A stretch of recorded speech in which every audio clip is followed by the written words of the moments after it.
Olá, eu recebo você aqui no devocional hoje para o livro de Atos, capítulo 26, 27 e 28. Estamos encerrando este livro que foi escrito pelo apóstolo Lucas, pelo evangelista Lucas, que, usado por Deus, trouxe profundos ensinamentos dirigido pelo Espírito Santo para as nossas vidas. Hoje vamos falar sobre o aguilhão, a tempestade na jornada e as víboras estão por aí. No capítulo 26, no versículo 9 até o versículo 13, quando Paulo discursa perante o rei Agripa, a palavra de Deus nos mostra o seguinte: na verdade, a mim me parecia que muitas coisas devia eu praticar contra o nome de Jesus, o Nazareno.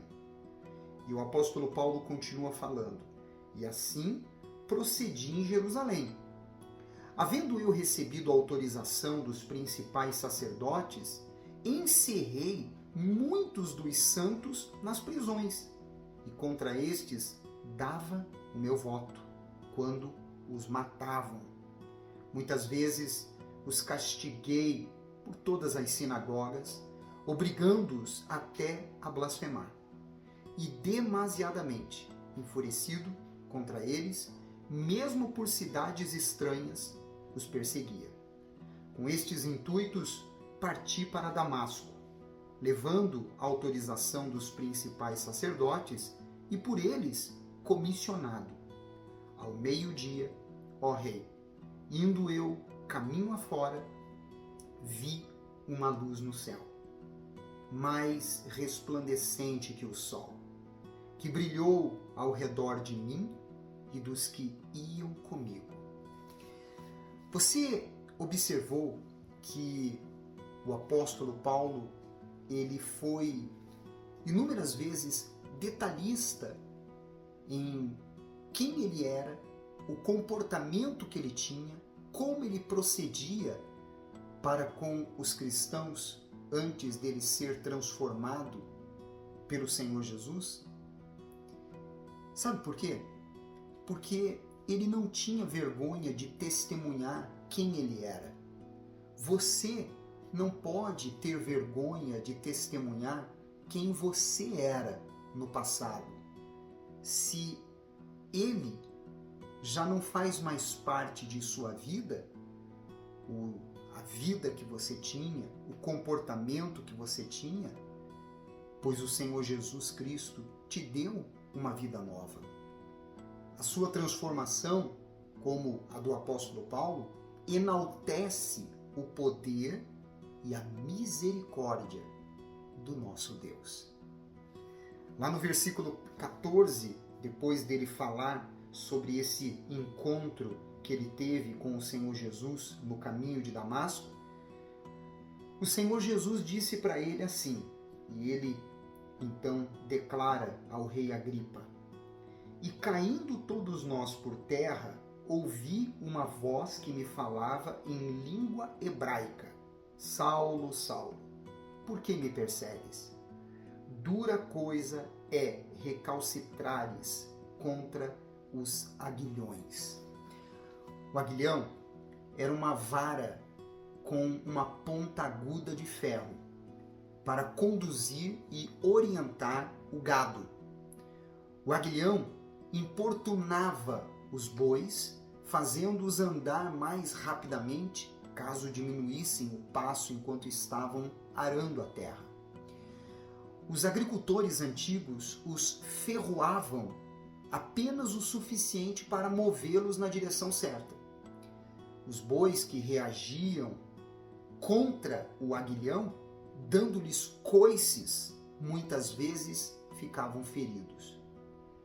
Era exatamente isso que Jesus estava querendo dizer para o apóstolo Paulo, que se ele insistisse em fazer aquilo que ele estava até então como missão fazendo, ele iria se ferir, ele iria se machucar.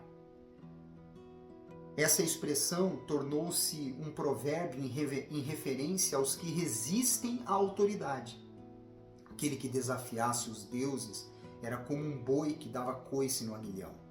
Ao perseguir os cristãos, Paulo estava desafiando a autoridade de Deus, recalcitrando contra os aguilhões. Cada um de nós não podemos e não devemos ser resistentes à voz de Deus. No capítulo 27, agora em alguns versículos, pois é muito importante esse momento, pois fala sobre um momento em que Paulo ele foi enviado para a Itália e aí eles passam pelo perigo da viagem no meio do mar. O versículo 9 e 10, 14 e 15, 20, 22 e 25, eles falam fortemente sobre este momento.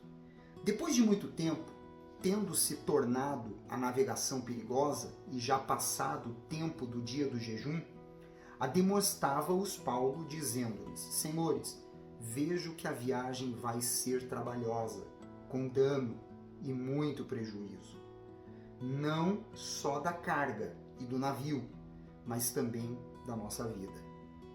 Paulo tinha consciência do que viria pela frente. Aí no versículo 14 e 15 diz: Entretanto, não muito depois, desencadeou-se do lado da ilha um tufão de vento, chamado Euroaquilão. E sendo o navio arrastado com violência, sem poder resistir ao vento, cessamos a manobra e nos fomos deixando levar. Ou seja, eles perderam o controle do navio por causa da tempestade. E aí no versículo 20 diz assim: E não aparecendo havia já alguns dias nem sol, nem estrelas, caindo sobre nós grande tempestade, dissipou-se, afinal, toda a esperança de salvamento. E talvez você viva essa mesma situação. Você não vê uma luz no fim do túnel, está somente diante de você, te rodeando a escuridão. A esperança está se esvairindo. Aí no versículo 22 ao 25 diz assim: Mas já agora vos aconselho bom ânimo, porque nenhuma vida se perderá dentre vós, mas somente o navio. E Paulo continua: Porque esta mesma noite um anjo de Deus, de quem eu sou e a quem sirvo, esteve comigo, dizendo: Paulo, não temas. É preciso que compareças perante César, e eis que Deus, por sua graça, te deu todos quantos navegam contigo. Portanto, senhores, tende bom ânimo, pois eu confio em Deus que sucederá do modo por que me foi dito. Podemos enfrentar em nossa jornada tempestades que pareçam que será a última cena que veremos. Podendo, inclusive, nesta jornada, sofrer até algumas perdas. Mas quando Deus e os seus anjos estão conosco nesta viagem, temos plena convicção de que chegaremos em nosso destino final. Creia nisso. No versículo 27, no capítulo 27, no versículo 31, ele diz assim, quando fala sobre o momento em que o naufrágio estava para acontecer: Disse Paulo ao centurião e aos soldados: Se estes não permanecerem a bordo, vós não podereis salvar-vos. Estavam querendo os marinheiros saírem do barco e entrar num bote para ir embora. Não saia do barco da fé. Caso você saia, Deus já não poderá mais conduzir a sua vida a um porto seguro. No versículo 34 e ao 36, a palavra de Deus diz: Palavras do apóstolo Paulo para todos que estavam no barco, desanimados, abatidos: Eu vos rogo que comais alguma coisa, porque disto depende a vossa segurança. Pois nenhum de vós perderá, nem mesmo um fio de cabelo. Tendo dito isto, tomando um pão, deu graças a Deus na presença de todos e depois de o partir, começou a comer. Todos cobraram ânimo e se puseram também a comer. As nossas palavras devem motivar, animar, fortalecer aqueles que estão conosco. Devemos ser um canal transmissor da energia de Deus, transmitindo segurança. No capítulo 28, no versículo 3 ao 6, quando chegaram à ilha de Malta, acontece um episódio surpreendente. Diz assim a palavra de Deus: tendo Paulo ajuntado e atirado à fogueira um feixe de graveto, uma víbora, fugindo do calor, prendeu-se-lhe a mão. Quando os bárbaros viram a víbora pendente da mão dele, disseram uns aos outros: certamente este homem é assassino, porque salvo do mar, a justiça não o deixa viver. Porém ele, sacudindo o réptil no fogo, não sofreu mal nenhum. Mas eles esperavam que ele viesse a inchar ou cair morto de repente. Mas depois de muito esperar, vendo que nenhum mal lhe sucedia, mudando de parecer, diziam ser ele um deus. Vivemos em uma época em que víboras têm saltado nas redes sociais, na roda de amigos e comentários feitos em postagens. Mas tal como Paulo agiu na ilha de Malta, devemos agir. Não dê crédito, despreze, chacoalhe a sua mão, lançando ao fogo quem aparece em seu caminho cheio de veneno. O Senhor Deus afirma que nenhum veneno mortífero nos atingiria. Blinde os seus ouvidos, olhos e mente com as palavras de Deus. No versículo 16, quando Paulo chega em Roma, a palavra de Deus diz: uma vez em Roma, foi permitido a Paulo morar por sua conta, tendo em sua companhia o soldado que o guardava. Que interessante. Construa uma imagem sua confiável através do seu proceder e da sua conduta. Tal como Paulo.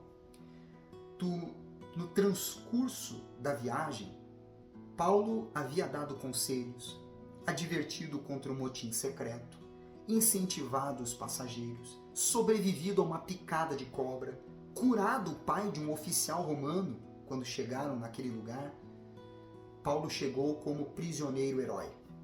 Por causa disso, teve a liberdade de morar em uma casa, tendo apenas um soldado para guardá-lo. Confiança não se impõe, se constrói. E para terminar, no versículo 30 e 31, a palavra de Deus mostra Paulo quando ficou prisioneiro durante 2 anos e depois foi livre, dizendo: por 2 anos permaneceu Paulo na sua própria casa, que alugara, onde recebia todos os que o procuravam, pregando o reino de Deus e com toda a intrepidez, sem impedimento algum, ensinava as coisas referentes ao Senhor Jesus Cristo. O propósito de Lucas não foi escrever uma biografia do apóstolo Paulo.